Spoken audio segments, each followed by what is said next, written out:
Dah pasang maskernya yang berdua. Oke, di sini perhatikan. Ada manusia praksara di Indonesia. Lanjut. Ini masa praksara, yaitu materinya di sini terbagi lagi. Manusia praksara, manusia purba, nenek moyang bangsa Indonesia, perkembangan kehidupan masa praksara, hasil dan nilai kebudayaan masa praksara. Oke, lanjut. Oke, di sini ada pengertian ataupun definisi. Masa praksara dalam bahasa Inggris, masa praksara disebut prehistory. Pre artinya sebelum, history artinya adalah sejarah. Kemudian jadi prehistory berarti sebelum masa sejarah. Masa praksara juga disebut dengan nirleka. Nirleka artinya tidak ada, leka artinya bisa. Jadi nirleka adalah praksara yang artinya manusia belum mengenal tulisan. Oke, periode masanya yaitu terbagi atas dua, berdasarkan geologi dan berdasarkan arkeologi. Mengacu pada geologi yaitu mengacu pada umum lapisan bumi, sedangkan arkeologi mengacu pada hasil penelitian arkeologinya. Yaitu kalau lapisan bumi itu dipisah menjadi 4 lapisan. Lapisan yang pertama Archaeozoikum, yang kedua Paleozoikum, yang ketiga Mesozoikum, dan keempat adalah Kemo ataupun lapisan baru ataupun disebut juga dengan Neozoikum.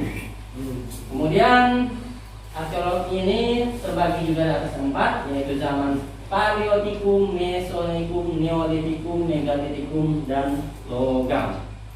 Lanjut. Oke, ini di sini yang paling banyak ditemukan yaitu di Pulau Jawa, antara lain Sangiran, Trinil, Wajak, dan Flores. Flores ini yaitu di NTB. Wilayah Indonesia berkira menjadi 4 hunian manusia purba, yaitu di sini ada Sangiran, Trinil, Wajak, dan Flores. Lanjut. Oke, jenis-jenis manusia purba di Indonesia. Yang pertama Meganthropus, yang kedua Pithecanthropus, dan yang terakhir yaitu Homo sapiens. Meganthropus di sini adalah fosil yang ditemukan berupa fragmen rahang bawah sebelah kanan, rahang atas sebelah kiri, dan gigi lepas. Dari hasil penemuan tersebut diperkirakan manusia ini memiliki ukuran sangat besar. Kemudian Meganthropus Paleolithikus diperkirakan hidup 1-2 juta tahun yang lalu. Itu sudah lama sekali. Lanjut. Beberapa jenis Pithecanthropus yang ditemukan di Indonesia yaitu Pithecanthropus mojocartensis dan Pithecanthropus erectus. Ini adalah tulang tengkorak sebelah kanan dari Pithecanthropus erectus yang ditemukan. Lanjut. Pithecanthropus mojocartensis. Ini manusia purba Pithecanthropus yang ditemukan di Indonesia pada tahun 1936. Dengan fosil Pithecanthropus mojocartensis berhasil ditemukan berupa tengkorak anak-anak atap tengkorak rahang atas bawah. Next. Oke, ini Homo erectus. Pithecanthropus erectus atau biasa disebut dengan Homo erectus. Homo bukan berarti manusia yang pencinta sesama jenis. Ya.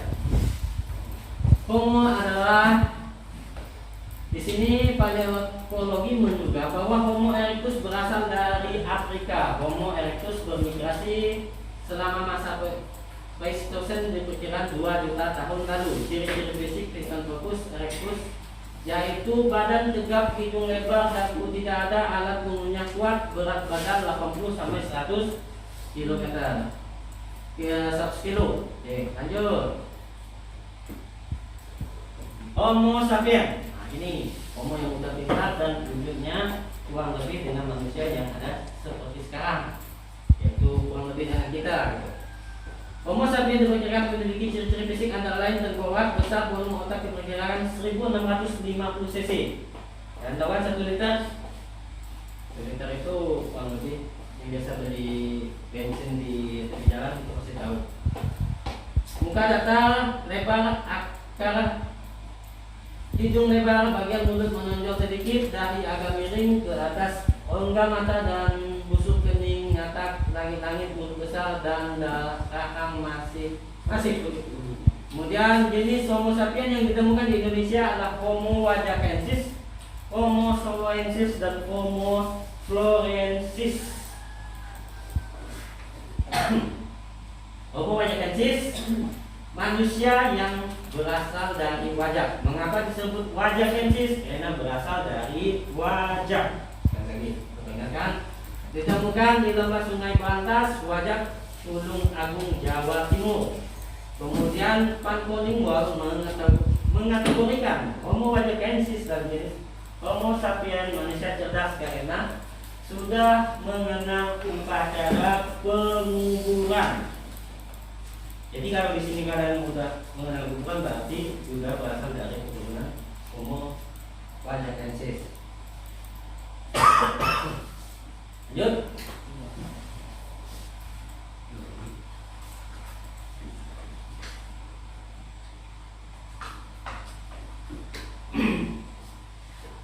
Fosil Homo soloensis pertama kali ditemukan oleh Pankolingwal pada tahun 1931 sampai 1934. Jadi 3 tahun tersebut yang menemukan manusia purba Homo soloensis diberikan hidup 900 sampai 200 tahun yang lalu. Homo florensis ditemukan oleh para ilmuwan dari Australia. Kemudian menurut tim ilmuwan menemukan fosil tersebut yaitu Homo florensis. Dalam ilmu ilmiah natur, para ilmuwan menjelaskan Homo florensis sebagai spesies manusia baru. Bukan berarti kita berubah dari berat menjadi manusia. Yo. Nenek moyang bangsa Indonesia. Oke, ini yang paling penting. Ada 4 teori yang menjelaskan tentang asal usul nenek moyang bangsa Indonesia. Yang pertama teori Yunan, yaitu teori kedua teori Nusantara, teori of Afrika dan teori of Taiwan. Tapi ini tidak terkenal. Yang paling terkenal adalah teori 3 teori di atas. Nenek moyang bangsa Indonesia juga dapat dijelaskan bermigrasi dari ras Melanesian, Negroid, Austroid, dan Mongoloid. Bangsa-bangsa bermigrasi ke wilayah Kepulauan Nusantara Utara, yaitu bangsa Melanesia, bangsa Proto Melayu, dan Deutero Melayu. Proto itu artinya tua, Melayu yang tua, kemudian Deutero adalah Melayu yang muda. Kemudian lanjut. Dasar teori Yunan adalah hasil temuan teknologi persamaan bahasa berdasarkan penemuan kapak tua wilayah Nusantara. Bentuk kapak memiliki kesamaan dengan temuan kapak wilayah Asia Tengah. Kemudian dari segi kebahasaan, bahasa Melayu berkembang di Nusantara memiliki kesamaan dengan bahasa Champa yang berkembang di Kamboja. Kemudian bahasa Melayu inilah yang tadinya akan menjadi bahasa Indonesia. Bahasa Indonesia itu berasal dari bahasa Melayu. Lanjut. Teori ini menyatakan nenek moyang bangsa di Nusantara merupakan bangsa Melayu. Orang Melayu bukan berasal dari luar. Orang Melayu berketurunan Homo soloensis dan Homo wajakensis. Dalam teori ini juga menjelaskan bahwa perbedaan antara bahasa Austronia yang berkembang di Nusantara dengan bahasa Indonesia Eropa yang berkembang di Asia Tengah. Lanjut. Teori of Afrika merupakan teori yang didasarkan pada penelitian DNA. Penelitian Ingman juga menunjukkan tidak adanya gen manusia yang bercampur dengan gen spesies manusia purba. Teori of Afrika menjelaskan manusia Afrika bermigrasi sekitar 50.000 hingga 70.000 tahun silam. Wilayah tujuan migrasi tersebut adalah Asia Barat melewati 2 jalur. Pertama, jalur menengah ke Sungai Nil. Kedua, melintasi Semenanjung Sinai dan ke utara. Itu perhatikan petanya. Ada yang naik ke atas langsung dan ada yang turun ke bawah. Ke bawah itu titik akhirnya di benua Australia. Dan lanjut. Menurut teori of Taiwan, manusia di Kepulauan Nusantara berasal dari Taiwan. Dengan kata lain, akar dari keseluruhan cabang bahasa yang digunakan di seluruh Nusantara berasal dari rumpun Austronia di Formosa atau Taiwan. Lanjut. Nih, bangsa Melania atau Papua Molosoida termasuk rumpun Pelodoid Astroloid yang memiliki ciri-ciri fisik antara lain kulit hitam kehitaman, badan kekar, rambut keriting, mulut lebar dan hidung mancung. Ya, kurang lebih dengan bapak lah. Keritingnya, bukan mancungnya. Keturunan bangsa Melania saat ini antara lain penduduk pedalaman Malaya, penduduk Eta dalam Filipina, suku Sakainisiak, serta orang Papua dan kepulauan Melanesia. Melanesia itu kemudian menjadi kembar kepulauan Melayu. Lanjut, bangsa Potong Melayu memiliki ciri fisik antara lain kulit sawo matang, rambut lurus, badan tinggi, ramping, serta bentuk mulut dan hidung sedang. Itu jelas bukan bapak, itu bapak rendah. Kemudian keturunan Potong Melayu termasuk kebudayaan Batu Muda. Kebudayaan kapak persegi dibawa oleh Potong Melayu melalui jalur barat, sedangkan kebudayaan kapak konjong melalui jalur timur. Keturunan bangsa Potong Melayu antara lain suku Toraja, Sasak, Dayak, Nias, Batak, dan Kubu. Termasuk suku kita di sini orang Dayak. Yaitu bangsa Potong Melayu memiliki sifat fisik yang jauh berbeda dengan mayoritas penduduk Indonesia saat ini. Foto migrasi bangsa Detro Melayu di Kepulauan Nusa Tenggara melewati jalur barat, sedangkan bangsa Detro Melayu membawa kebudayaan lokal keturunan bangsa Melayu di Indonesia, antara lain suku Aceh, Minangkabau, Jawa, Bali, Bugis hingga ke daerah Makassar. Beda dengan daerah Kalimantan kita. Lanjut. Perkembangan kehidupan masyarakat aksara, ada berburu dan mengumpulkan makanan, masa bercocok tanam, beternak, dan masa perundagian. Ini jelas. Oke, ini batu tadi yang kita contohkan ini batu. Batu itu digunakan untuk sebagai pompa. Manusia purba secara kelompok meskipun dalam jumlah relatif kecil 10-15, mereka itu hidup nomaden, artinya berpindah-pindah dari suatu titik A ke titik B. Kemudian sebagian besar kebudayaan peninggalan masa berburu mengumpulkan makanan berupa alat-alat batu sederhana. Nah, nampak ya? Tengok. Mana ni? Nanti lah satu itu. Kayak mau perhatikan.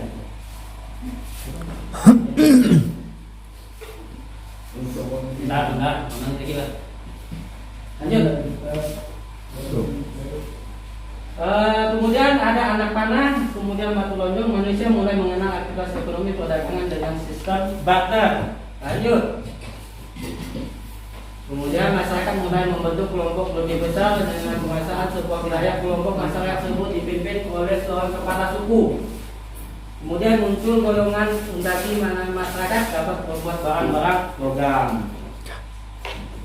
Kemudian pertemuan teknologi sederhana, adanya penemuan api, jenis, kemudian penemuan batu dan tulang, teknik pembuatan alat batu, pembuatan tempat tinggal, pengolahan logam.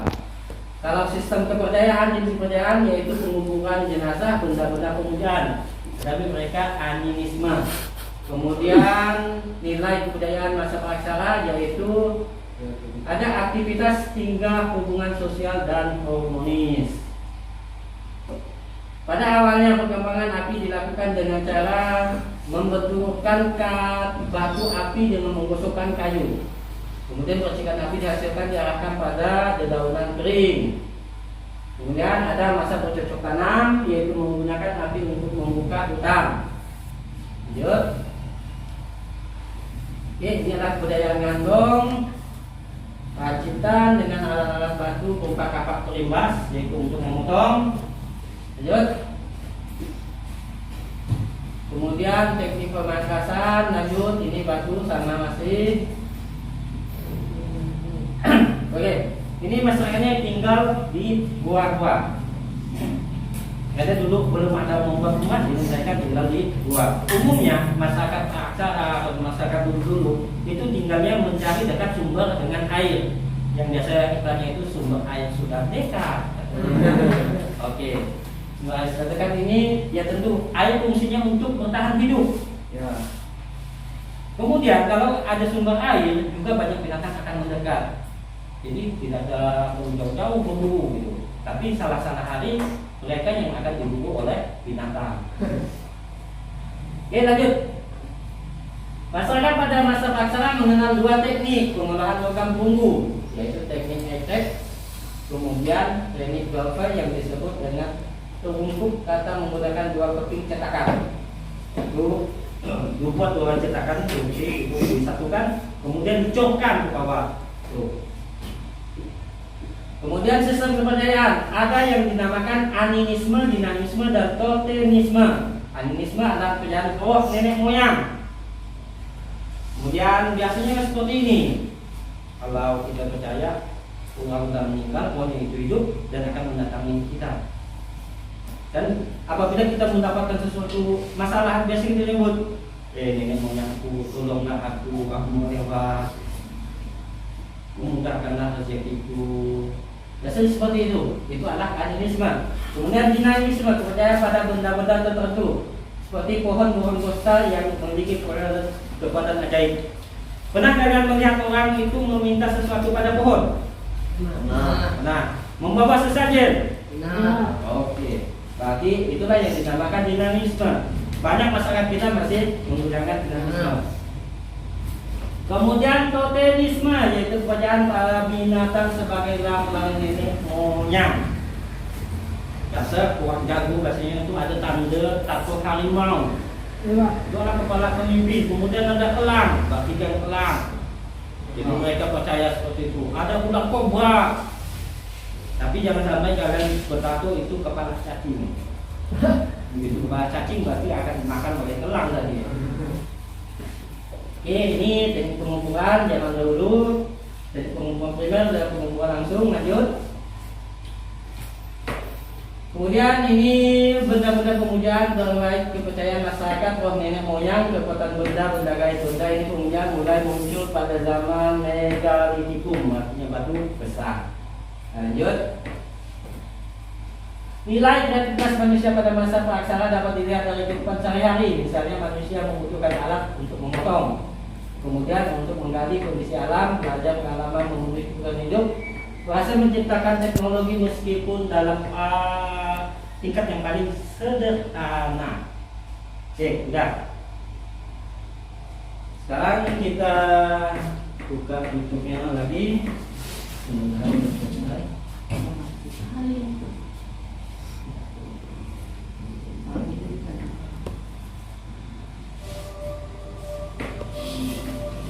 Oke, semuanya di sini bisa perhatikan, ini adalah fosil penemuan 7.200 tahun.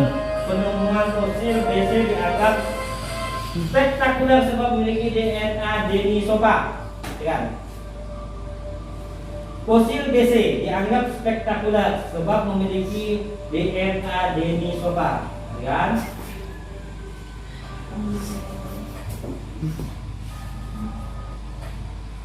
Fosil purba ini berdasarkan penelitian ada Universitas Makassar dengan ditemukan di manusia purbanya spesies Kaluleon ini nanti memiliki denosa. Ini artinya dia itu memiliki DNA yang berasal dari Australia dan orang Papua.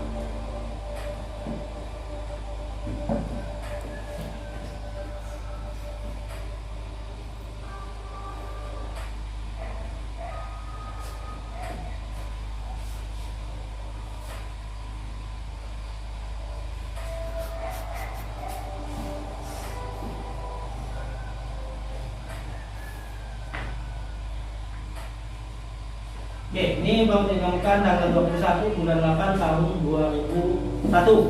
Baru beberapa bulan yang lalu. Ini adalah penemuan yang baru. Dalam ilmu sejarah, penemuan yang baru itu adalah penemuan yang dianggap paling utama. Karena hal yang baru itu bisa akan menutupi hal yang lama. Oke, kita dengarkan penjelasannya dari Pak Ali.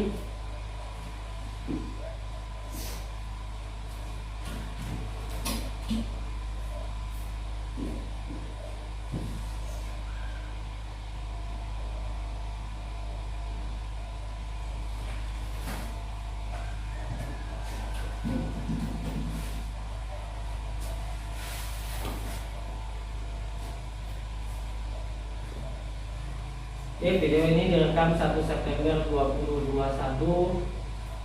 diupload dalam YouTube Tribun News, Tribun Timur,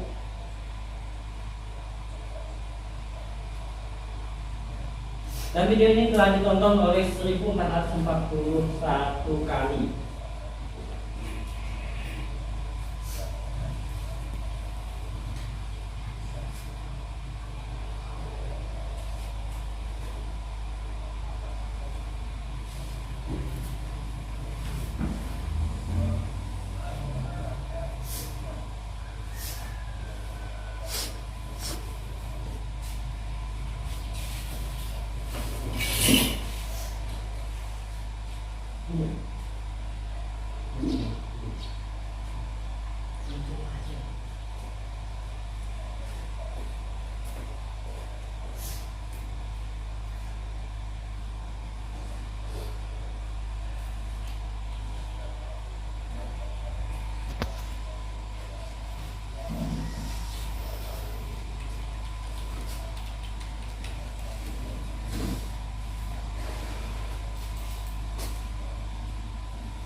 Oke, dan kemudian kita sama kaki dan jeda habis itu selesai.